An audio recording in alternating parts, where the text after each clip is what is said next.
خود prime minister نے کہا کہ ہمارا 150 ارب ڈالر کا نقصان ہوا ہے وار رجسٹر میں جا کر، اور ہمیں جو انہوں نے دیا تقریباً 20 ارب ڈالر دیے ہیں، وہ بھی پتہ نہیں کتنی سینکشن لگائی ہیں اس کے اوپر۔ ہم کیوں بھکاری بنے، ہم کیوں قضاکار بنے، کیوں اپنے گھر کو برباد کریں؟ لہٰذا ہر اس موقف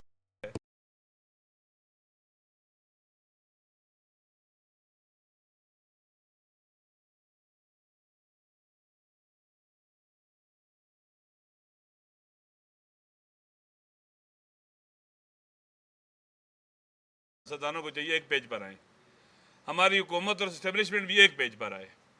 اگر خدا نخواستہ ان کے اندر ڈفرینسز رہے، مسائل رہے، مشکلات رہے، تو آنے والا جو ایام ہے پاکستان کے، آنے والے مہینے ہیں، یہ اچھی خبریں نہیں دے رہے۔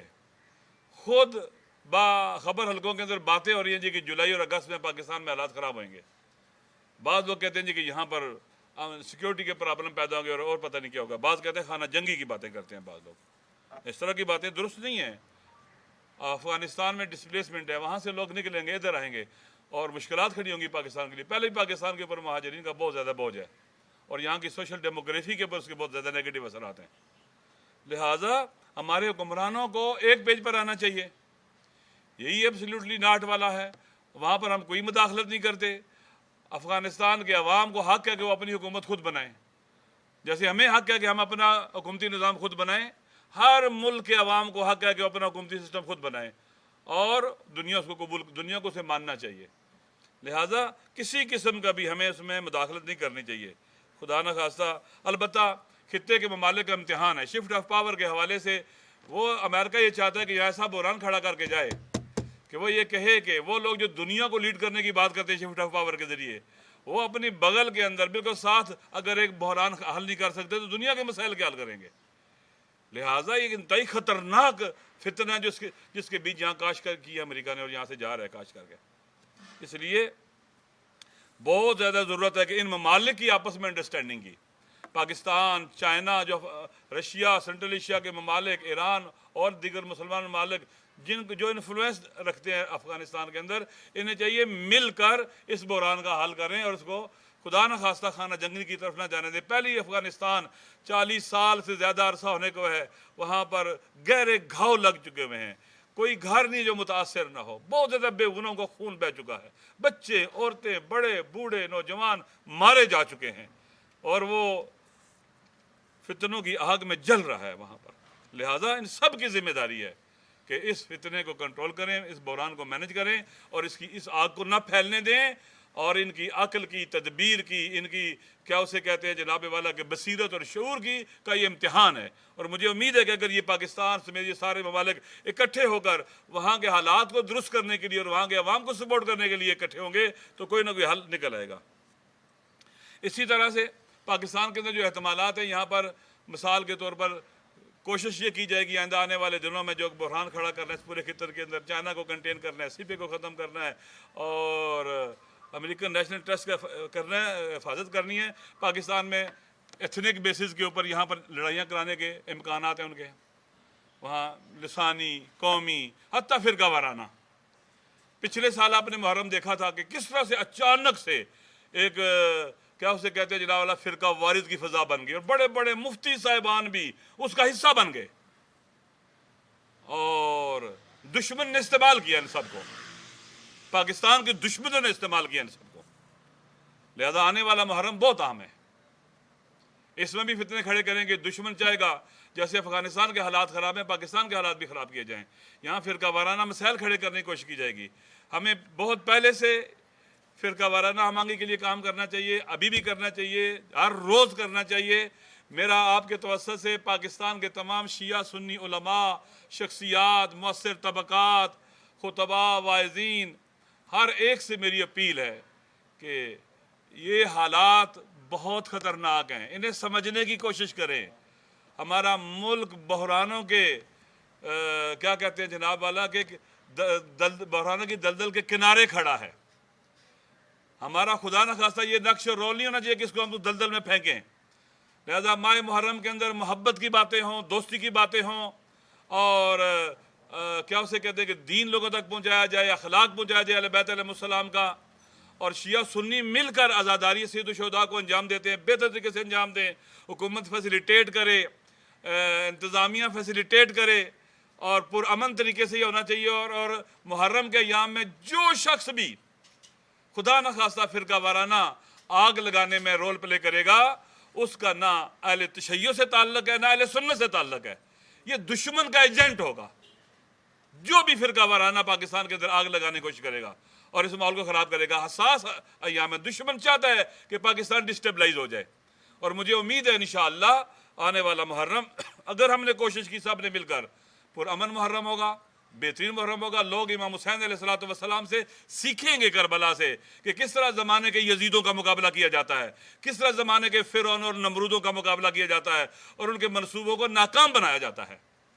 لہذا ہم کربلائی اور عاشورائی ہیں، انشاءاللہ ہم ان فتنوں کو ناکام بنائیں گے۔ اس لیے ضروری ہے کہ حکومت کی ذمہ داری ہے وہ فیسیلیٹیٹ کرے اور خدا نخواستہ ایسی قدغن نہ لگائے ہماری عبادات کے اوپر۔ یہ ڈسکرمنیشن ہے، اربعین پہ بھی ہو چکا ہے، ماہ رمضان میں بھی ہو چکا ہے۔ پاکستان میں مجھے بتلائیں کون سا دنیا کا ملک ہے کہ جہاں لوگ اپنی عبادات کو انجام دیں اور حکومت کی طرف سے سرکاری سطح کے اوپر اس عبادت کے انجام دینے پر ان پر ایف آئی آریں کاٹی جائیں۔ یہ ہمارے آئینی حقوق کی پامالی ہے، یہ مذہبی ڈسکرمنیشن ہے جو پاکستان کو تباہی و بربادی کی طرف لے جائے گی۔ پاکستان میں ایسی قانون سازیاں ہو رہی ہیں جس کا نتیجہ پاکستان کے اندر نفرتیں پھیلانے کے علاوہ کچھ نہیں ہے۔ نیشن بلڈنگ کے راستے میں سب سے بڑی رکاوٹ یہ چیزیں، ہم انتہا پسند مذہبی لوگوں سے اور غیر مذہبی لوگوں سے دباؤ میں آ کر وہ قانون سازیاں کرتے ہیں جو خود آئین کی روح کے خلاف ہیں، جو قرآن و سنت کے خلاف ہیں، اور ملک کو مشکلات کا شکار کرتے ہیں عوام کو۔ اور یہ بہت بڑا یعنی کیا کہتے ہیں کہ نیشن بلڈنگ کی راہ میں جو رکاوٹ ہیں وہ قوانین بھی ہیں جو پاکستان کے آئین کی بنیادی اصولوں کے خلاف ہیں، بنیادی آرٹیکل کے خلاف ہیں، حتیٰ آئین کے اندر وہ ترامیم بھی ہیں جو خود آئین کی روح کے خلاف ہیں، جو پاکستان کے نیشن بلڈنگ کی پاکستان میں نیشن بلڈنگ پاکستان کے آئین کے دائرے میں رہتے ہوئے ہوگی، اور وہ اس کے رکاوٹ بنے ہوئے اور ملک کو ٹکڑوں میں بانٹا ہوا عوام کو۔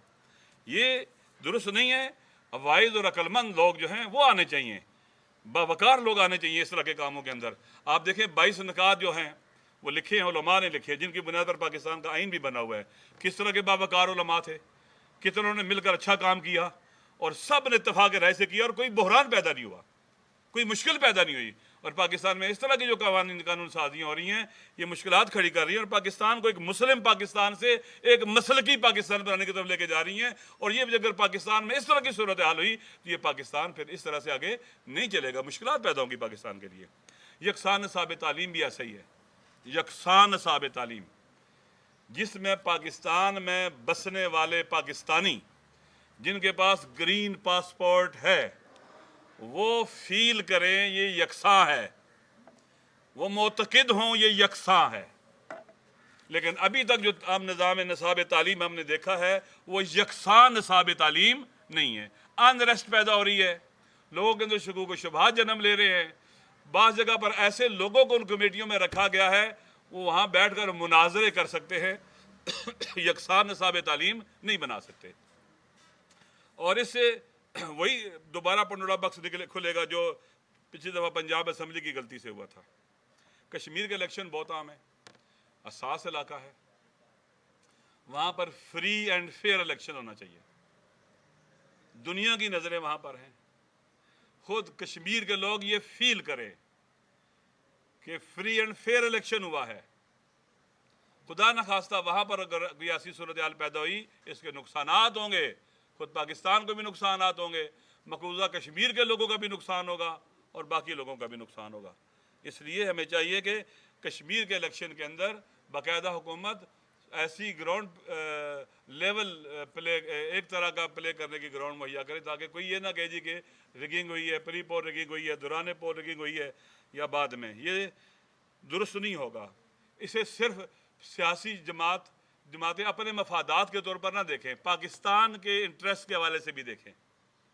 اگر پارٹی مفادات کو ترجیح دی جائے اور بھئی ہر حال میں ہم نے جیتنا ہے، ریگنگ کرنی ہے، لوگوں کو توڑنا ہے، یہ کرنا ہے وہ کرنا ہے، اس سے وہاں پر انریسٹ پیدا ہوگی۔ اور ابھی سے جو میں سوچتا ہوں اور جو میری معلومات ہیں ابھی سے وہاں پر پریشان کن صورتحال بنتی جا رہی ہے۔ وہاں کے لوگ کہتے ہیں کہ اگر خدا نخواستہ یہاں پر دھاندلی کی گئی تو آپ کو ڈسکا بھول جائے گا۔ آپ نے پارلیمنٹ کے اندر بھی دیکھ لیا کہ کس طرح سے پارلیمنٹیرین اجڑ رہے اور آپس میں گریبان گیر ہو رہے ہیں۔ کوئٹہ میں بھی آپ نے دیکھ لیا، بلوچستان کی اسمبلی کے اندر بھی۔ یہ کوئی اچھے سائنس نہیں ہیں، اچھے سائنس نہیں ہیں۔ لہٰذا کشمیر الیکشن جو ہے نا بہت حساس وقت میں ہو رہا ہے، بہت اہم ہے۔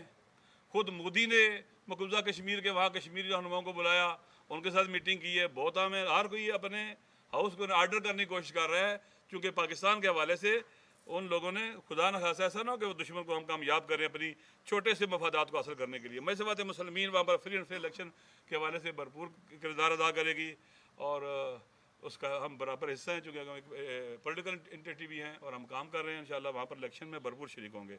آخری بات، 1 اگست کو آپ جانتے ہیں کہ وحدت بین المسلمین، داعی اتحاد مسلمین علامہ عارف حسین الحسینی قدس سرہ کی شہادت کے ایام ہیں۔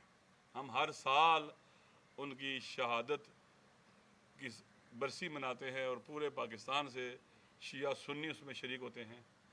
انشاءاللہ اس دفعہ بھی 1 اگست کو اتوار کے دن شہید عارف حسین الحسینی 5 اگست ان کی شہادت کا دن ہے، اور 21 ذی الحج بھی ان کی شہادت بنتی ہے 5 اگست۔ اس دفعہ ہم ان کی 21 ذی الحج والی تاریخ پر شہادت کی برسی بنا رہے ہیں، جس میں پورے پاکستان سے شیعہ سنی شخصیات اور علماء بھی ہوں گی۔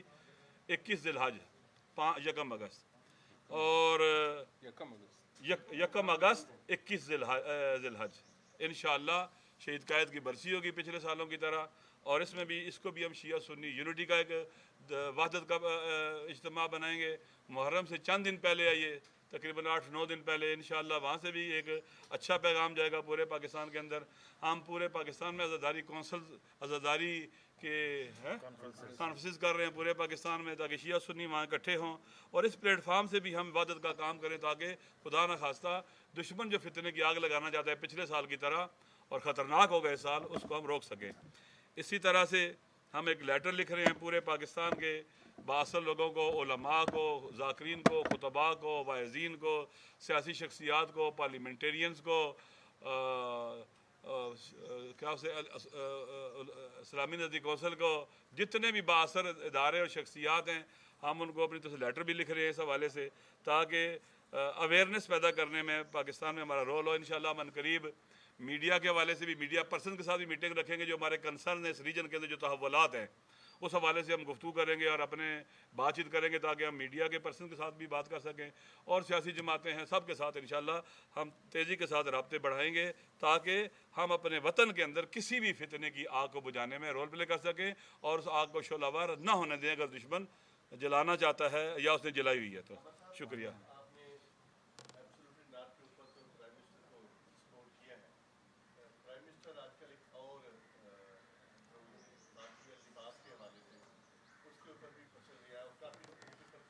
دیکھیں میری بات،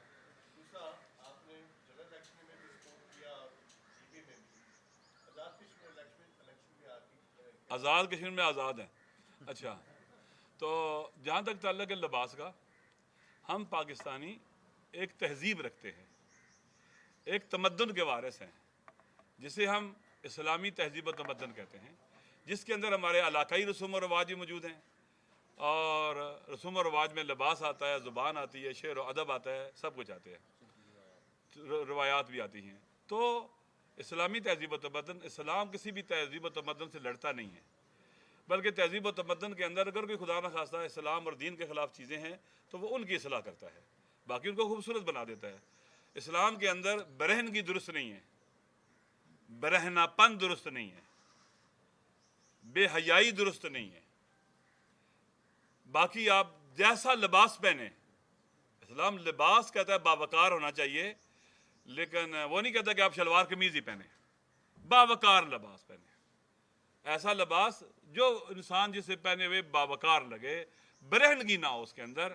تو میرے خیال میں اگر یہ ہمارے تہذیبی موقف بھی ہے اور دینی موقف بھی ہے، تو اس لیے اس میں جو لوگ بات کرتے ہیں نہ وہ یہاں کی تہذیب کو درست سمجھتے ہیں، نہ اپنے دین اور اسلام کو درست سمجھتے ہیں۔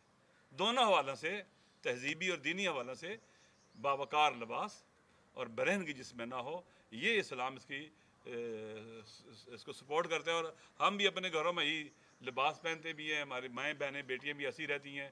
ہماری مائیں بہنیں بیٹیاں اس طرح سے نہیں رہتی جس طرح سے بعض ڈرامے بنتے ہیں. جیسے کہا جاتا ہے جناب والا کہ اب بالی ووڈ کو کاپی کر کے وہاں جو کلچر لے کے آتے ہیں وہ ہمارا کلچر نہیں ہے.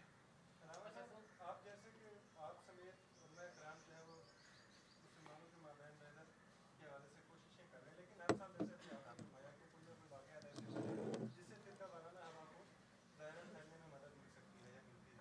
تو ان لوگوں کو ایکسپوز کرنے کے لیے علماء کا کردار نہیں آتا. لگتا ہے ایسا کیوں نہیں ایکسپوز؟ مصلحت کے تحت نہیں کیوں نہیں ایکسپوز کرتے؟ کیوں نہیں سارے ایکسپوز کرتے ہیں؟ ان سے ڈیٹیچ ہیں، ان کو اپنے اندر گھسنے نہیں دیتے، اپنے ساتھ نہیں ملنے دیتے. یہ تو انہوں علماء کو دیکھیں، یہ کام تھے ریاست کے، اسٹیٹ کے کام تھے. آپ مجھے بتائیں نیشن بلڈنگ کس کا کام ہے؟ اسٹیٹ کا، ریاست کا. کیا فرقہ واریت سے نیشن بلڈنگ کا کام ہو سکتا ہے یا رکاوٹیں کھڑی ہوں گی؟ اس ملک کے اندر باقاعدہ ہمارے گزشتہ ماضی کے دور میں ہمارے ریاستی اداروں نے فرقہ واریت کو پھیلایا اور فرقہ وارانہ آگ پھیلائی ہے اور لوگوں کو مسلح کیا ہے، انہیں ٹریننگ دی ہے. یہاں کس نے؟ کوئی باہر سے لوگوں نے آ کے ٹریننگ دی ہے. خود لشکر انہوں نے بنائے ہیں، نام ہے لشکروں کے انہوں نے رکھے ہوئے ہیں، آج ایف اے ٹی ایف میں پھنسے ہوئے سارے. تو آپ ان سے سوال کریں، پوچھیں کہ تم نے کیوں لشکر بنایا اس ملک کے اندر؟ تم نے کیوں مخصوص لوگوں کو طاقتور کیا؟ آپ مجھے بتائیں. پاکستان میں اکثریت اہل سنت جو ہمارے اپنے آپ کو بریلوی اہل سنت کہتے ہیں وہ ہیں اور اہل تشیع ہیں. ان کا لشکر بنایا گیا کوئی؟ ان کا نہیں، ان کا کوئی لشکر نہیں بنایا گیا. مخصوص سوچ رکھنے والے لوگوں کے لشکر بنائے گئے، انہیں طاقتور بنایا گیا، قتل و غارت گری ہوئی.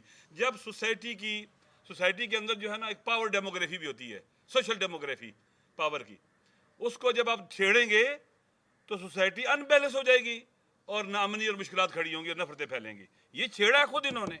آپ ان سے پوچھیں کہ تم نے کیوں لشکر بنائے تھے، تم نے کیوں قاتل پالے تھے جنہیں دشمن آج بھی استعمال کرتا ہے.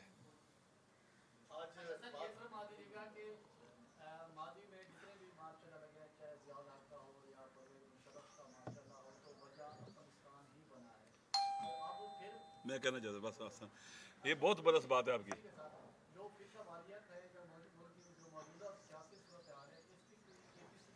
عرض کرتا ہوں بہت زبردست بات ہے، بہت زبردست. آپ دیکھیں، مثال دیتا ہوں، نارملی یہ بات ہوئی ہے کہ پاکستان میں مارشل لا آیا ہے، پھر 79 آیا ہے. اس کے بعد اگر شاید بھٹو صاحب ہوتے تو یہ شاید 79 بھی نہ ہوتا اور یہ صورتحال بھی نہ ہوتی، اور اس ملک کو پھر دھکیل دیا گیا، ایک اور راستے پر چلا دیا گیا اور افغانستان اسٹریٹجک ڈیپتھ بن گیا اور مشکلات کھڑی ہوئی. 9/11 سے پہلے پھر مارشل لا آیا. ممکن ہے سیاسی حکومت ہوتی تو امریکہ کی بات نہ مانی جاتی، اور انہوں نے کہا کہ تھا ایک بندہ لائیں اپنی مرضی کا ہو اور جو ہم کہیں وہ ایک ٹیلی فون کے اوپر جو ہے ڈھیر ہو جائے. اب بھی خدشات ہیں، بعض لوگ یہ باتیں کر رہے ہیں. پاکستان کو پاکستان کے آئین اور دستور کے مطابق چلانا ہوگا. جب بھی پاکستان پچھلی دفعہ جب 71 میں خدا نخواستہ حالات خراب ہوئے، پاکستان ٹوٹا تو ایک کچھ چیز ہاتھ میں آ گئی. آج صورتحال درست نہیں ہے. آپ دیکھ لیں بلوچستان کے اندر عثمان کاکڑ صاحب کا جو جنازہ ہوا ہے، کتنا بڑا جنازہ تھا. اس لوگوں کا سینٹیمنٹ بھی آپ کے سامنے آیا ہوا ہے. ہمارے حکمرانوں کو، مقتدر کو کان کھول کے رکھنے چاہیے. عوام کیا سوچ رہی ہے؟ آج کوئی سیکرٹ نہیں رہا ہے پاکستان میں.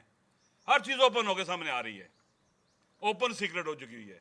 لہذا پاکستان کو اگر آپ نے آئین کے راستے سے ہٹایا، دستور کے راستے سے ہٹایا، پھر وہ جو بیسک ڈاکومنٹ ہے جس نے ہم سب کو اکٹھا رکھا ہوا ہے، جو سوشل کنٹریکٹ ہے سوسائٹی کے درمیان، اگر آپ نے اس کو اٹھا کے پرے پھینک دیا تو پھر پاکستان کو اکٹھا رکھنا مشکل ہو جائے گا. گولی، طاقت، اسلحے کی بنیاد پر لوگوں کو دبا کے اکٹھا نہیں رکھا جا سکتا. یہ دور وہ دور نہیں رہا ہے. اچھا صاحب، بجٹ پیش ہوا ہے، بجٹ کے حوالے سے آپ کیا کہتے ہیں؟ ایک تو عوام کو ریلیف جو حکومت کے دعوے تھے وہ آپ کے سامنے ہیں، اس پر کیا کہتے ہیں؟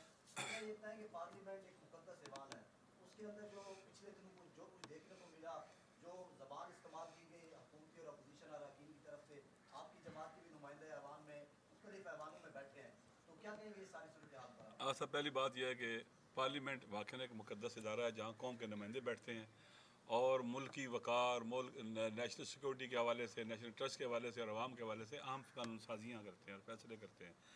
یہ جو بھی ہوا یہ قابل مذمت ہے. گالم گلوچ، مارنا، زخمی کرنا پارلیمنٹ کے اندر.